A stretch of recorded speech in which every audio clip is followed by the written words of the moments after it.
And we were just like, oh, that sucks. And then I was like, wait, hold on a second. no, we won the Oz Indie Showcase. And then everyone just, pretty much got up and started dancing. So it was, it was actually a really amazing feeling, and we genuinely appreciate it because we love PAX. We come here every single year, and it's been so great to us. So to have something give back to us a little bit in that way, that was really great. So yeah, we're really appreciative of that. For me, I developed with my wife, so it is just us two in our home office. So after my 2-minute commute up the stairs to my office, we sat down, opened our emails, and we were like, it was very quiet, and not like it was just us two and our 3 foster cats, but it was very, very joyous at the same time. And it's very special to us because this is the first time that we've been able to bring a booth to PAX, so it means a lot to us to be able to be showcasing. Yeah, so that's us. Yeah, PAX costs a lot of money, especially if you are a part of the Indie Showcase, and we would never be able to afford to do something like this. So when we received the email, Costa and I were just over the moon. I mean, we were here last year with the Indie Rising, and that was the first time we ever showed anyone in the public our games. So it was very nerve-wracking. We were very overwhelmed by the response that we got. Actually, when everyone was lined up to get their PAX passes last year, and I saw the sea of like different colored hair and kind of crazy outfits, I was like, holy crap, we found our people. It's really a conference of dog-leg streams.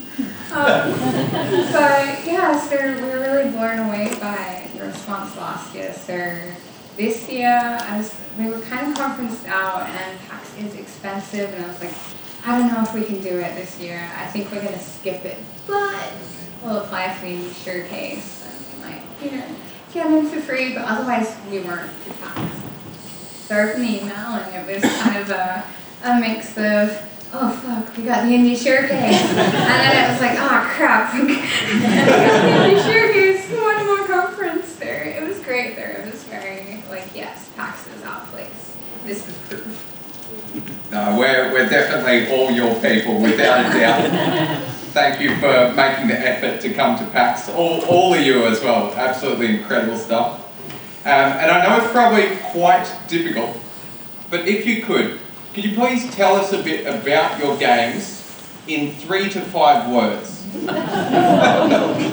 I can do it in 2. Let's go. Combat Wombat.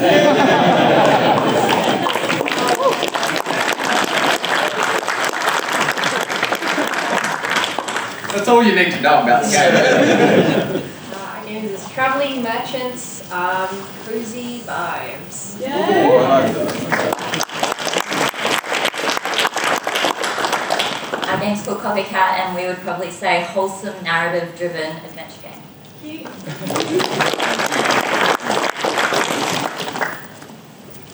I can't do 2, but I can do... No. Let me count. 4. Trying to murder streamers.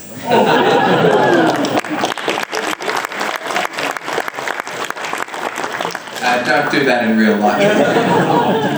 Don't try this at home. I'm sure a lot of people in the crowd have played some of these games, or at least checked them out over the weekend. Can we have a show of hands who's played them? That's awesome. If you haven't played them and you're here tomorrow, lucky enough to be here Sunday at PAX, absolutely go check them out.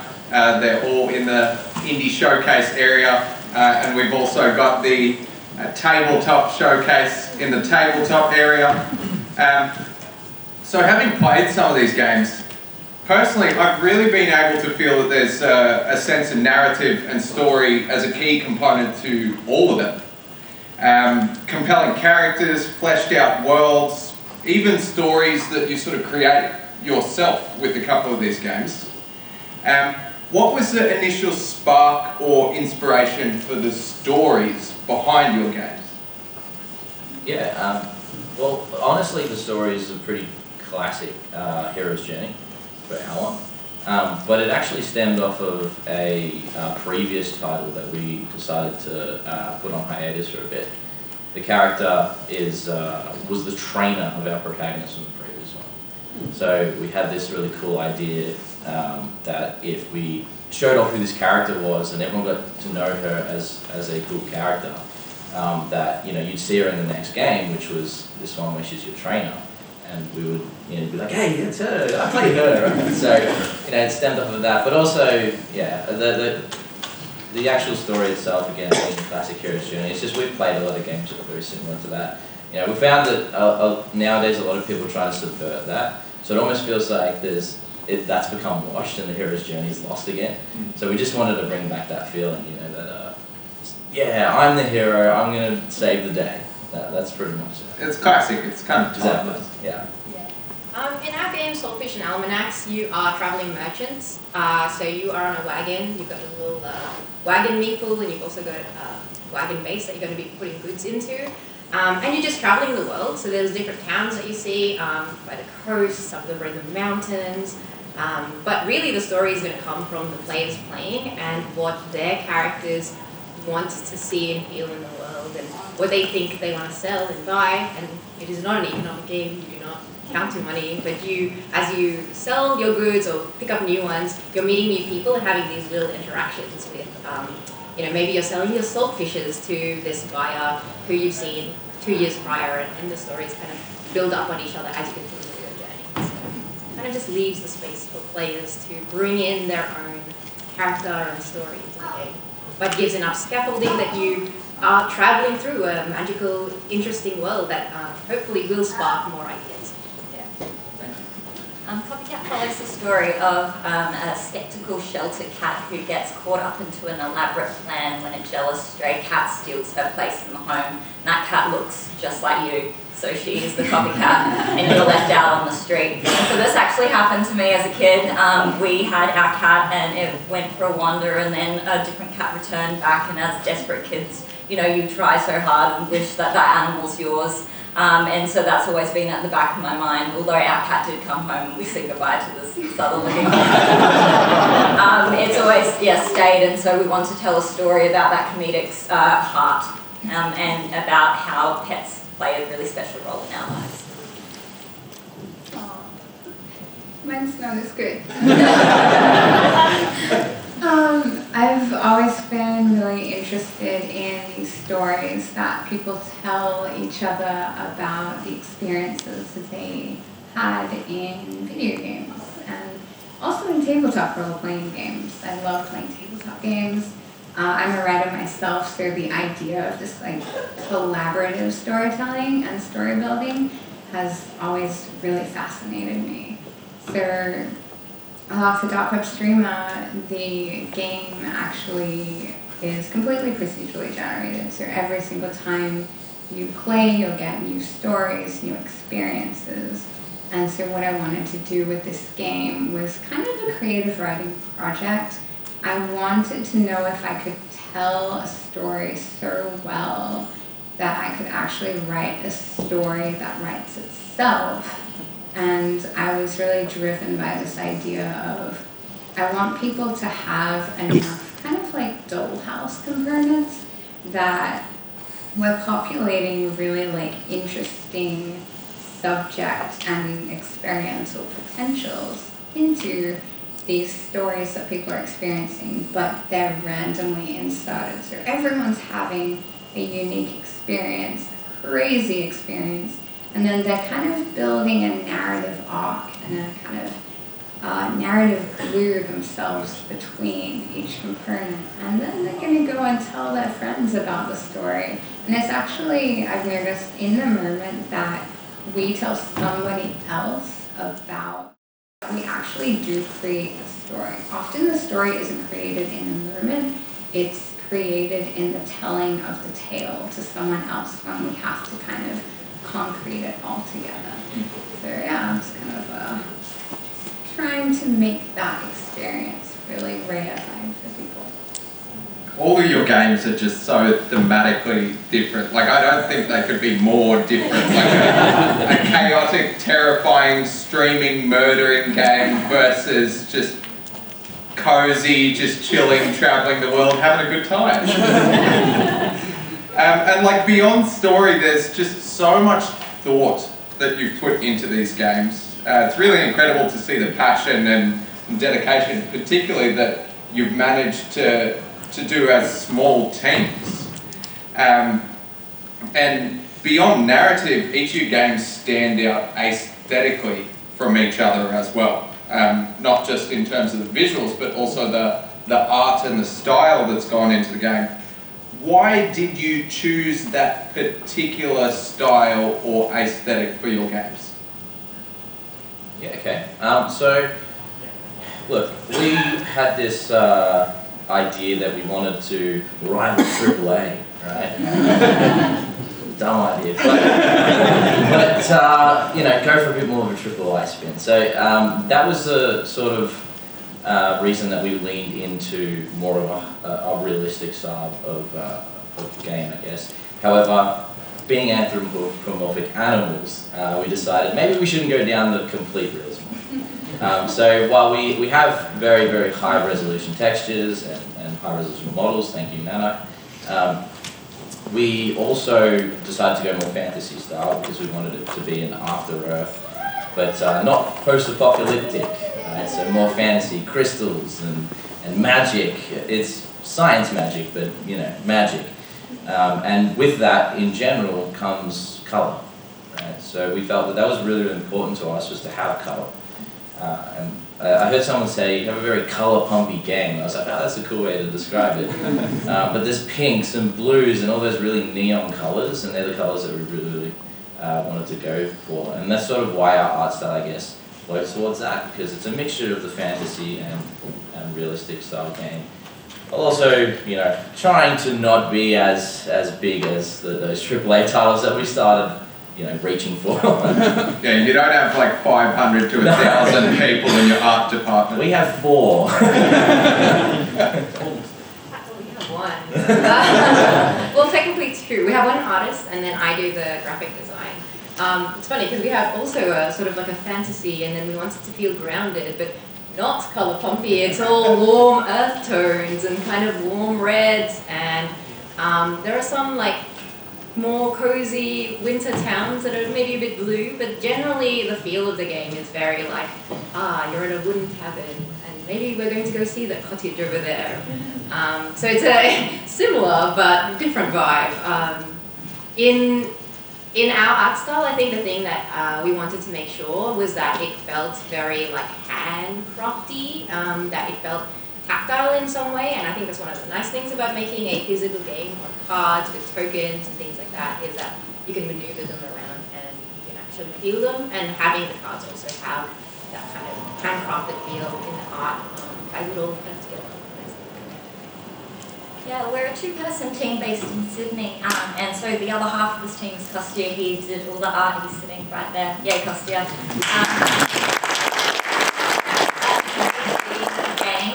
Set in the beautiful, cozy 3D world. We really drew inspiration from, you know, Brisbane suburbs, growing up in the autumn, a lot of room to roam. We've got a lot of cool, warm and cool colours that we're weaving throughout that represents home and homelessness. But ultimately, we wanted to create a real visceral and surreal story. In Dark Web Stream, we're really harkening back to the old ages of the internet, so long ago in the 90s.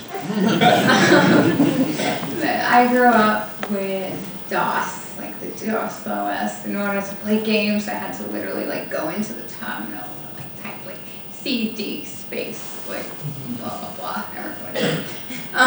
But I also grew up on things like GeoCities and like old Macintoshes and stuff like that. So to try to capture this like vibe of like old computers and the old internet, we were like, okay, well, pixel art, well, 1-bit, that's given the vibe. But also we're gonna capture this kind of like creativity of the GeoCities days, where there was a lot of like this kind of like crispy, crunchy art going on. So we kind of ended up coming, I say we, I'm like the artist. So I, myself, and me, Yeah, basically just like put a dust sheet over GeoCities and called it a game. Well, it does look better than DOS, I gotta say. Thank you. So, you've all created games. There's no doubt that you've played a lot along the way, I would hope. Are there any particular games that have inspired you in making your own? Yeah. So, honestly, like AAA, because of our want to be there, has been our inspiration for most of it. So, games like God of War, for example, our combat is heavily inspired. And it's not just from playing it, but we literally have it next. Like, I'm programming my combat. I'm like, how does he attack? Yeah, now I attack like this as well. So there's that. There's also Zelda for our puzzles. We love the way Zelda's its puzzles, so we lean heavily into that too. And yeah, a few other titles, but mostly just those two have been like huge inspirations to us in terms of gameplay. But in terms of games that I just love playing, I'm playing Baldur's Gate 3 at the moment, so. For Swordfish and Almanacs, I think we looked to a lot of media, like it was really inspired by Spice and Wolf, that anime. It was very, we were traveling down the road kind of feeling from town to town. So we always really wanted to make a game that was like that. It's a role-playing game, but it uses a lot of card play elements because it plays out of the box.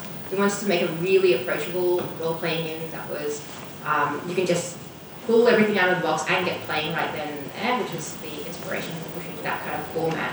And I think a lot of that, in terms of how the card design and card play works in that game, is sort of inspired by a lot of the board games that I've played in my life. Whether it be like Glory to Rome, how it uses different parts of the cards to do different things. We use that similarly. The goods that you have in your cart, as they come on and off, do different things, trigger different story events, that sort of thing. And I think with a lot of role-playing games, watching people and the stories they're interested in is a huge part of how we kind of fine-tune our design and finding what people are finding fun to tell stories about. We used to say Copycat is Stray meets Life is Strange in a Stanley Parable universe. That was kind of our initial pitch. And it's kind of grown with us as we've moved along. Stray because it's an adventure cat game, of course. Life is Strange because it's explorative, it's narrative-led. We're using some similar techniques such as like the pop-up boxes to convey inner dialogue and emotion. In Stanley Parable universe because we feel like we've got an unreliable narrator that kind of gives you some hints at the start of the story, but towards the end we really subvert it, and it starts to get a bit more critical and that inner voice of doubt. Those are our three references. I'm really inspired. I've talked a lot about my childhood and clearly have some issues there. But yes, they're text adventures, these kind of text pasta games where the whole world is happening in a story. Definitely we drew a lot of inspiration from that, trying to recapture that kind of era in more visual, interactive, non-text pasta game. World of Horror is one that people should know if you're familiar with the game and the game World of Horror.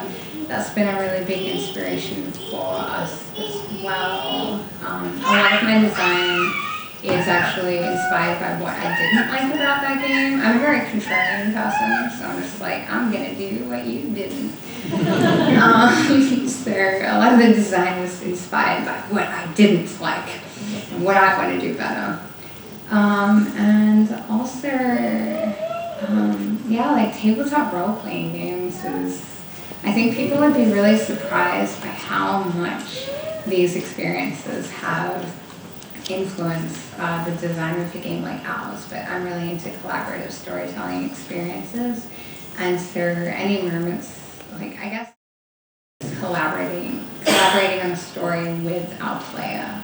So the moments that we can provide those feelings and senses of collaboration, like they are contributing to the story, and they are shaping that story, and the game world is really recognizing what that contribution is and giving it back and keeping it and respecting it. I'm really dedicated to this feeling of like we're doing this together. This is a real world we're making as a team. You haven't tried tabletop role playing? It's time to get into it. Admittedly, I'm sure a lot of you know that game dev isn't always straightforward. It can be a bit of a journey and a roller coaster. There's a lot of ups and downs. Were there any unique challenges you've encountered while you're making your games? And if so, how did you overcome them? Yeah, so we've had plenty of challenges throughout the game. Probably not even unique, but I guess for us, we had a really big challenge in trying to make a game as the size that we were, and figuring out how we can do that as a team of 7, basically, which it led to a lot of iterative development. So getting systems really right was really important for us in that we didn't just put something out that was like half-baked. Right? Because if you're trying to compete at a really high level, it's very important to make sure that your game is high quality and at a high level. So not just making sure of that, but also making sure we didn't have too many mechanics that we would then not be able to commit to that. Right? So I guess our unique challenge was finding that space that would work for our smaller size team, that at the same time still allow us to produce a high quality game.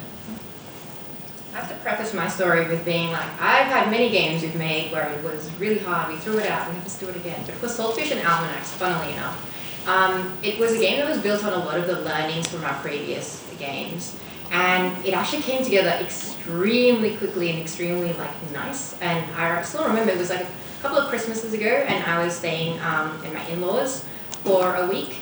And we had a couple of uninterrupted days where we were just in the oval, under the sun, daydreaming, putting it together, and it all just worked and fit. So it was really not like our usual process. But maybe what the learning is out of that is that actually giving yourself the time that's uninterrupted, that's really you're actually relaxed, you're enjoying yourself, and moving along at that pace without putting on too much onto yourself was actually maybe way more effective. So yeah. I would love to see more game dev that sounds relaxing like that.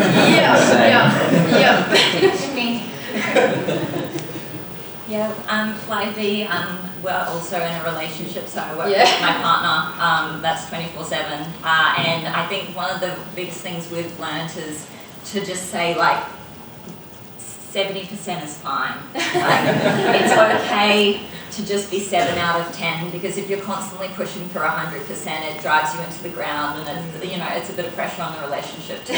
So it's just been really wonderful to have a really supportive team partner and to know that going 70% is okay. I asked my husband, a programmer, to come work on the game, and he said, "I'll never work for you." And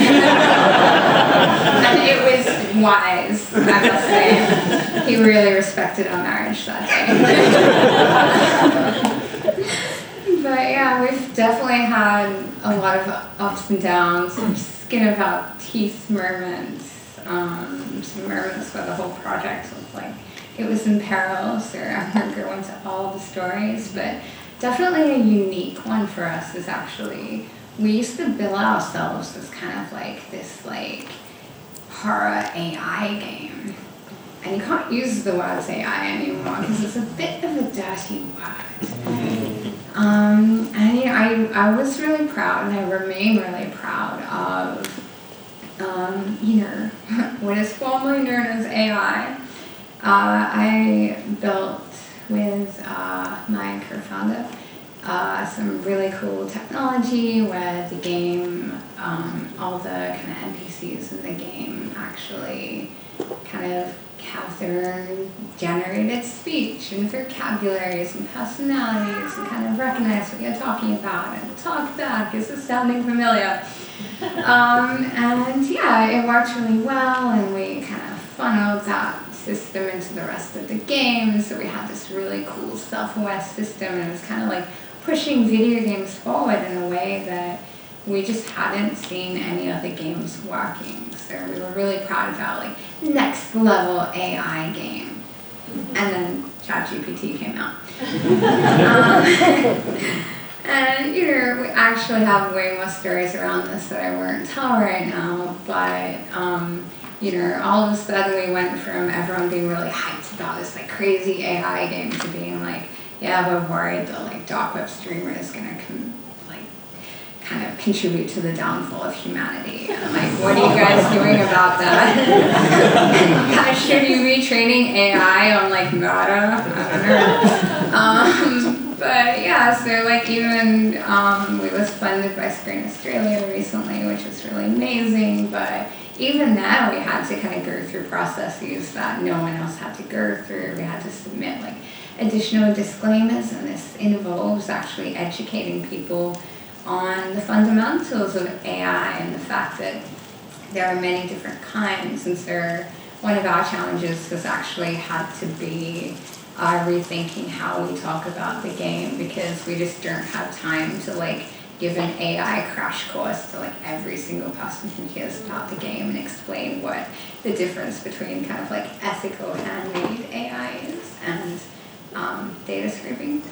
So yeah, it's our tribulation of the moment. That certainly is quite a unique issue to have, this one. We're coming towards the end of the showcase. We'll have to wrap up very shortly. Just to finish off, pretty much all of us here are for indie games, and we're here to empower the people like yourselves that are responsible for creating them. If there's anyone in the crowd who's interested in making indie games, and maybe in the future might even enter the showcase, what sort of advice would you give to them? Ooh, okay. Don't aim for AAA. I mean, look, don't get me wrong, it's been an experience and we have learned so much because we've had to look at the techniques that AAA use to develop their stuff and then try to mirror that ourselves. And we've learned programs that you wouldn't even dream of understanding, things like Houdini and C++ programming.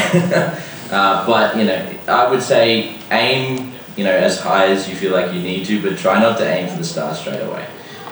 Develop some smaller 3-month, 6-month maybe games in your garage if you have to. Get used to it, get good at it, and then aim for the stars if you so choose. I think that's good advice, to pick something smaller in scope that you can finish, because you will learn way more closing out a project, starting a new project, closing out that project and doing it that way.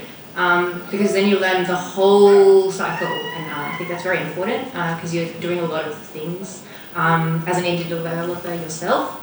The other good thing is to find the right people on your team who can complement your skill set, who have maybe a shared vision, and getting good people on board. It's also good. Apply for Screen Australia funding, number one thing. We couldn't have done it without Screen Australia, but secondly, keep on learning. We've gone from being creatives that not knowing what we're doing to then learning how to code, how to animate, how to do our tax properly, how to look at a legal a contract, all these things we never knew how to do before. So just keep an open mind and just be kind to yourself. I'll counter the previous advice of don't do a giant project for your first project, because I did. And now I'm here. I didn't know how to make a game before this game. Maybe I still don't. But yeah, I think there are different kinds of people, and I think there are a lot of people who will benefit from the start small and iterate advice. There's also a subset of people who are people like me, who actually can't stick with something unless they are super, super, super obsessed with it. And I know a couple of other Conscript, but shout out to them. They're another person who didn't know how to make a game, but were just so passionate about it that they made their first game just freaking awesome. So I often hear the advice, don't go for your first project as a really big project. But I would say, like, I would not be here today if I wasn't just, like, relentlessly obsessed with the project I'm doing. I'm not here to make games, I'm here to make that game. And I might go away forever after this game is done, but, like, don't be afraid to, like, if you have, like, this absolute dream, you know exactly what it is and what you want to do, like, it's okay to go for it. Like, I believe in you. It's funny because to actually say something is really easy, but to do it is obviously a lot harder. Because we did the same thing. We chose a big project first, you know. So I can tell you to do it the right way, but I agree. You know, do what's in your heart. I think we are expected to wrap things up, so we won't have time for questions, unfortunately. As I said, they're on the show floor, so if you're here tomorrow, do feel free to pop in. Or if you're not here tomorrow, where's the best place to sort of get in touch, keep up to date with all your projects? Yeah, I mean, we're on literally everything. At TBX Games for most things, but some things are Hollow Hero as well, so you can check us out on Discord, Instagram, TikTok, a lot. Discord is probably where you can get questions and answers if you'd like to go there to actually ask some stuff as well, so feel free to check that out too. Well, we're also on Steam, sorry, wishlist. Storybrewersroleplaying.com is where we are. The best way to keep in touch is there's a newsletter that you can sign up to there, and we do an email every month or two that has all the details about our upcoming games and that sort of thing. Yeah, we're copycat.com or copycat game on Steam. If you want to talk to me, message us on Instagram or YouTube. If you want to talk to Kostya, message him on Twitter or TikTok. Yeah, we're Dark Web Streamer on Twitter, and that's about it, because I'm socially media inept. But we do have a very functioning Discord server, which you can find through our Twitter. You can also go to darkwebstreamer.com and see my ridiculously broken website that harkens back to my 10-year-old graphic design skills. Highly recommend it. And you can find me personally on @ThoughtsRise on Twitter, or you can just walk up to me out the room out there and I will hook you up with my deeds. And I know we've just said that there's not time for questions. We have time for questions. So if anyone has a question, we have these 2 mics on the side here. Do feel free to come up. I guess we'll just kind of alternate. Yeah, come on up. Are there any visuals we can put up on the screen? I don't personally have them. I'm sorry. Sir, no.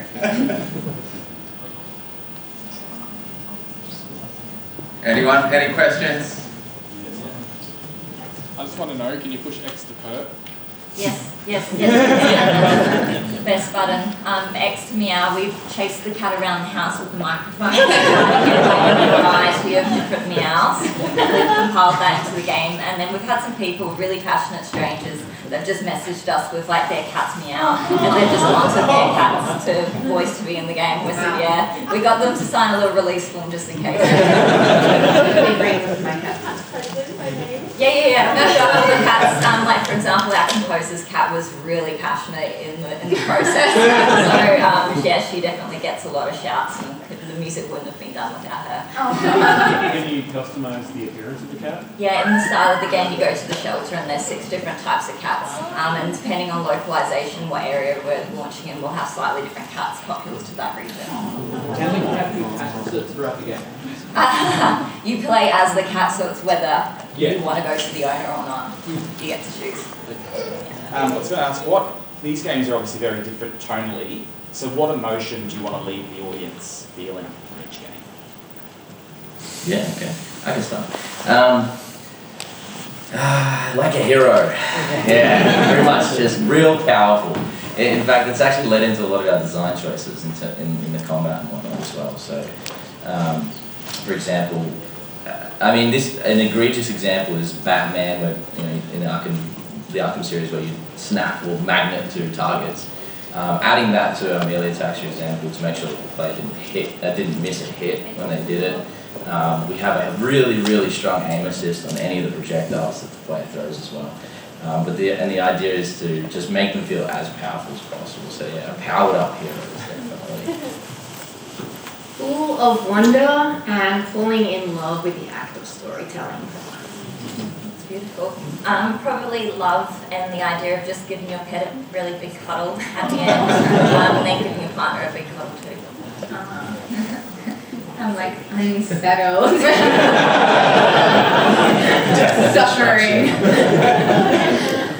But yes, like literally unsettled and suffering. And thrilled. Do we have any other questions out there? What would you say would be your biggest hurdle in your game dev journey? Working with your partners. This seems to be a common thing. After the period of learning to work together, I think it teaches you really good communication skills. Yeah, that's a really good question. I think work-life balance. Yeah. That one's probably the biggest one for us. Like mental health is really, really important and something you should take care of. And it's easy to say, but to do that is really hard. Me and my wife have had many an argument about how much I work.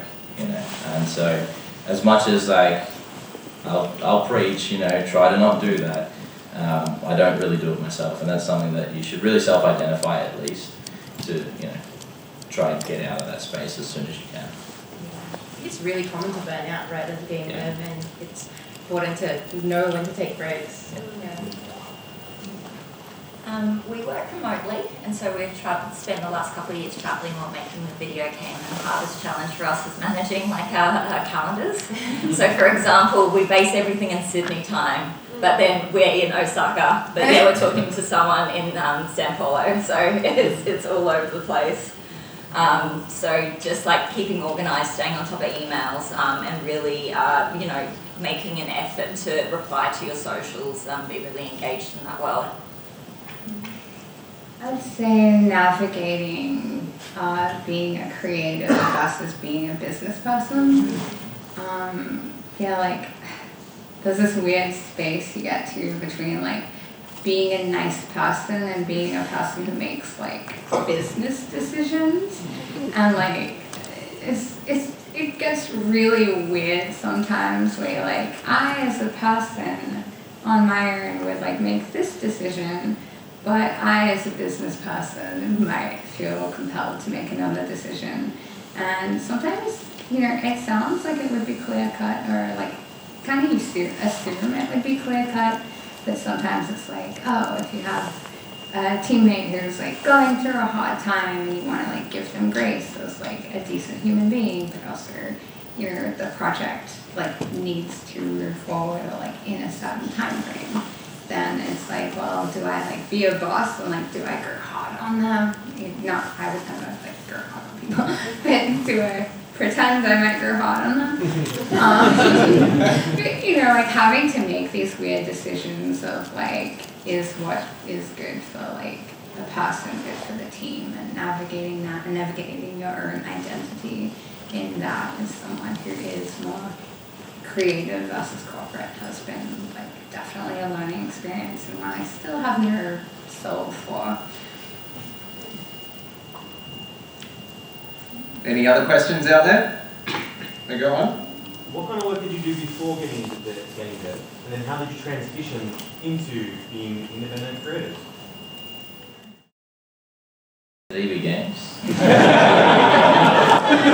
That is something that I have heard pop up so many times over the weekend talking to all the devs. So there's a lot of connection to EB Games. Yeah. No, I actually I went to uni when I was 17 and got my degree at 19. And so, yeah, the problem was that I got out at 19 and the GFC had just finished up destroying the games industry.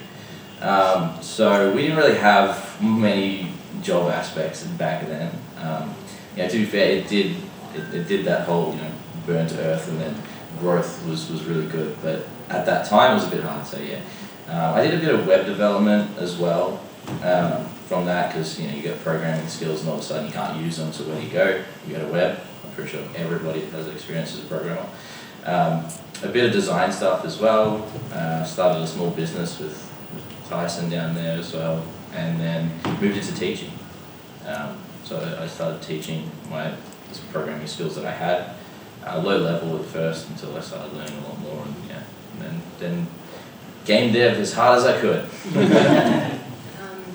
I used to work as a migration lawyer, and then after doing that for a bit, we had a passion project that we crowdfunded in the role-playing game space, and slowly over time I went part-time, and then we went full-time to role-playing games, and that's where I am and where I'm happiest now, so very fortunate.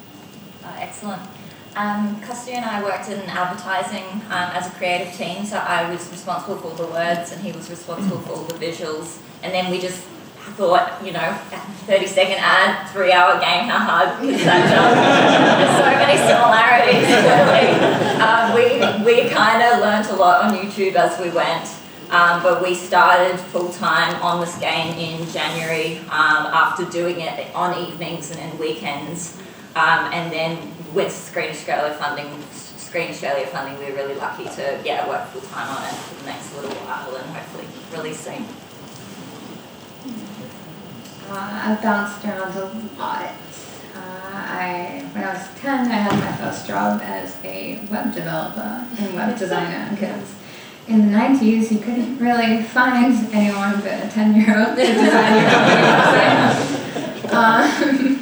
And that carried me through my teens. So, when I was 18, I was running a graphic and web design company, and then I moved into journalism and writing for magazines, and then I went and ran a photography studio for some mad reason. And then I was like, I'm going to do an anthropology and English degree. So then I went and did that, and then in my last year of that, I was like, yes, a video game during the last year of my degree, sounds like a great idea.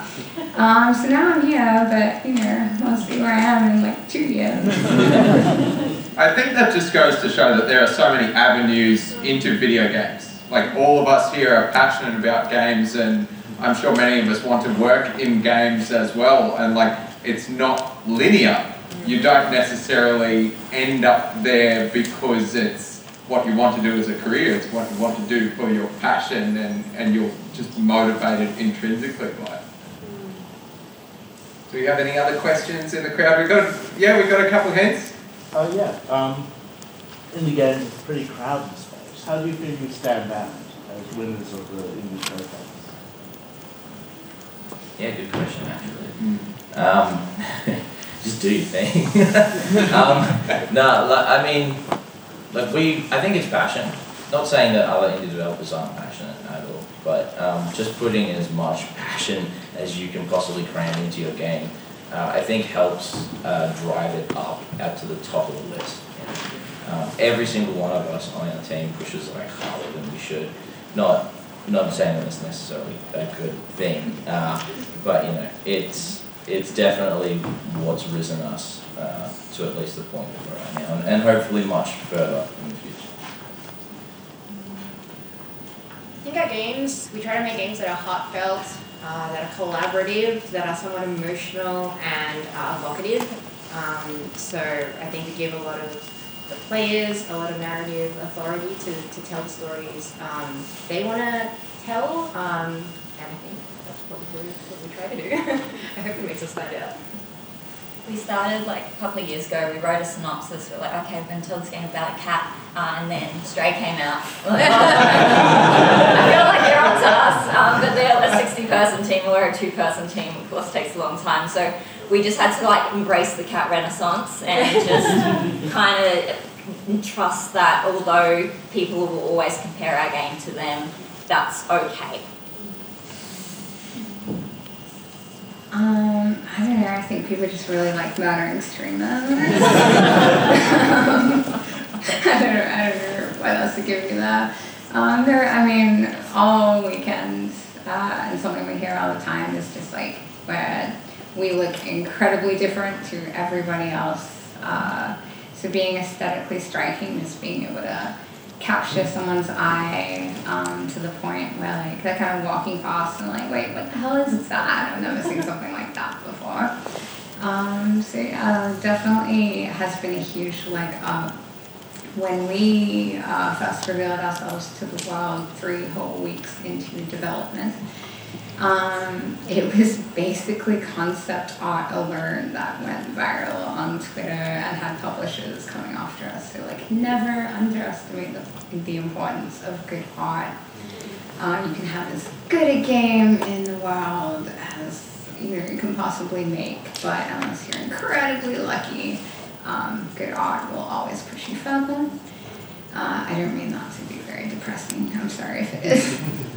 But yeah, and also just like, I really set out to make something that no one has ever played before. I wanted you to have a fresh experience. I wanted myself to have a fresh experience, and like, I have no doubt that, that got us over the line. People picking something up, picking our game up and being like, you know what, I've never played something like this. Like, this is burned into my brain now. It's a thing that I can possibly do. Helps there. And yeah, I would say definitely, like, don't kill yourself, but killing yourself helps. I think, just to touch on that, I think hook is actually like a way to summarize that essentially. And a good bit of advice, I guess, is what is a hook? Everyone constantly says, have a hook for a game, and tell you what, for like 5 years we were like, what the hell's a hook? And everyone's like, you got a hook, what is it? Eventually we figured out it was the combat wombat, and everyone just loved the wombat. So just finding that thing that is striking. Usually that is aesthetics and really does help. But it can be just something in your game that attracts people. Most of the time when we have somebody walk up to our booth, they're like, I saw the wombat's face and I had to come to talk to you. Also we have like a really, really aesthetically pleasing looking logo as well, and a lot of people say, I love that logo. Who made it? That's me. Thank you. Good job. But no, I think the hook is something that can be really important, and just understanding that it doesn't mean it has to be something brand new that's never been done before.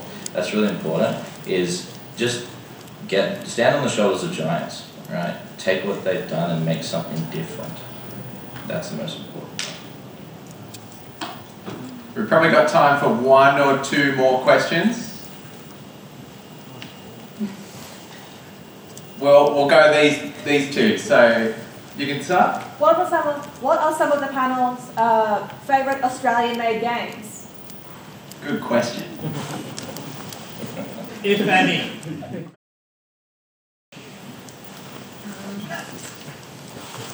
Just say each other's games. Yeah. I really like Darkwood String. There's a found a wombat. There's an interesting zine role-playing game called Logan, and it is an autobiographical role-playing game about someone's life. So that's really interesting.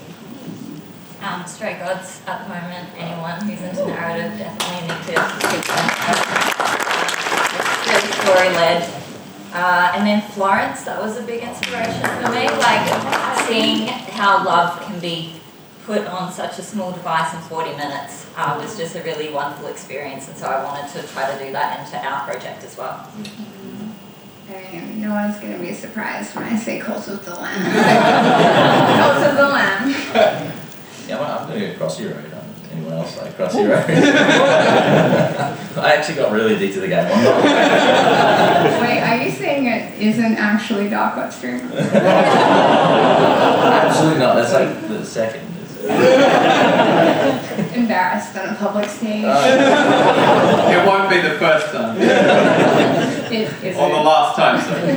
Now I'm embarrassed. Thank you. And finishing up, there was a question at the back. I was just wondering, I feel like making games is such a long process. How do you stay motivated, especially in indie? Yeah, motivation's definitely hard to find. But I think it's, I guess just for me personally, and I think it is different for everyone, but for me personally, it's once something has been created and it works, I just get this high off of that. Like, oh my god, the door opens. I can't believe I made it open. And yeah, I'm a teacher and I make a door open literally like every semester, and I feel good about it every time. It's just, so yeah, I think everyone has their own motivation for sure, and mine is, it's that completion of a task, and it, like, you've created something in the world, right? Like, I'm also an animator as well, and breathing life into characters, watching them move around the screen, you did that, you know. It's not, I promise it's not a God complex. It's just, I'm just enjoying creating things.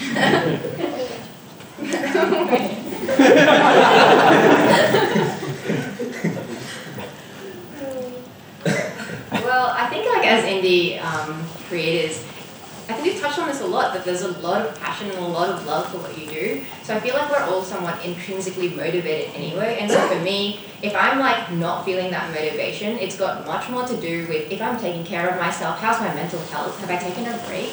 And if I take care of myself, then that motivation comes back because it's truly something I love anyway. So I'm more likely to find sources of like what's been going wrong with where, you know, have I drunk water, have I slept last night? Yes, so true. Yeah, right. Very wise. Because most of us are doing this because we love doing it. Yeah. I think that it's always going to be really tough. It's always going to be really tricky to balance the good from the bad, and staying motivated is always very difficult. What we've found is having people be part of the community and send us like their cat photos online. I don't know who you are or why you are sending me your cat photo, but it means so much to them. And I think the best thing about coming to PAX this weekend was seeing the huge demographic of people come to our little game. We thought there'd be like this niche of just a couple of people that would, you know, like what the pet owners look like. Pet owners are so different. We had like a 6-year-old playing and then a 6-year-old guy with a mohawk playing. And I was like, oh, this is great, like so many people. So I think what keeps us motivated is continuing to see the joy that the game brings to other people and then reminding yourself why you're making the game. I mean, I was going to say literally a combination of what all of you just said was, twofold. And like, you know, I need multiple sources of motivation. But yeah, like just having a problem that I'm solving. I have been told things we're doing are impossible so many times. And I'm really spite motivated. So as soon as you tell me that idea of mine is impossible, like, I will make that happen, don't worry. And it will feel good. It will feel good doing it, but it will feel really good when I go back and I tell them I did it. Exactly, that's what I live for. But also, you know, the community, just having people invested in what we're doing and in our journey and getting excited about it. I really, I do think of the people in our community as like family. They are people who continually show up, who genuinely wish the best for us, who support us when they can. These kind of like our talk stream events have very much become a part of my life, and seeing that passion for the game and like for our project and even like for me as a person, I feel really kind of indebted to them for that, and like I do not want to let them down. And so like when the hype train runs away, I just like run really fast to catch up. And I think it goes without saying that we've got community here at PAX in spades as well. Please give a round of applause for our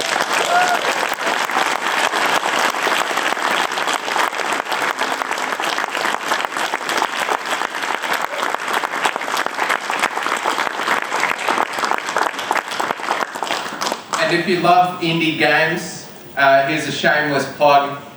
please do check out qualbert.com. That's Qualbert. And we're on all socials. Thank you to my incredible team, some of who have been here to support the panel this evening. The battery's about to die in 1 minute. Everyone for coming, and enjoy your weekend at PAX if you're here tomorrow, and enjoy all of these indie games when they're available for you to play in full.